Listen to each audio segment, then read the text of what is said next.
одном из красивейших парков Уфы. Но мы наблюдаем не за видами, а за звуками. На сцену входит порядка 500 юных музыкантов. В парке Кашкадан проходит масштабный городской фестиваль детских музыкальных коллективов Уфы «Мелодии весны». Его организовали Управление по культуре и искусству и Детская школа искусств номер 3. А еще приурочили запуск легендарного фонтана. Рома, расскажи, пожалуйста, про свой музыкальный инструмент. Мой музыкальный инструмент – это контрабас. Он является очень большим инструментом и издает очень низкий звук.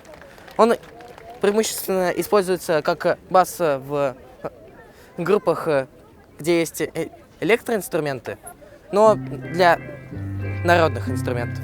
Я участник городского оркестра города Уфы, учусь в детской музыкальной школе номер 11, и на данной сцене мы сыграли три пьесы. Это «Тройка», «Светит месяц», русская народная пьеса, и также саундтрек из «Такси». На сцене в одной программе выступили все сводные коллективы музыкальных школ и школ искусств башкирской столицы. В течение последних месяцев проводились репетиции. Музыканты с большим трепетом готовились к этому дню. Саша, вот у тебя был самый масштабный и массовый номер. Расскажи о нем.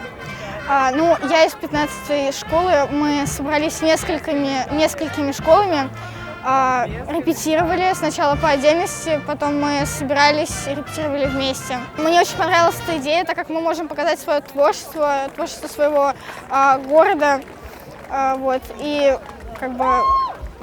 показать шоу, чтобы люди посмотрели и сделать открытие фонтана более торжественным.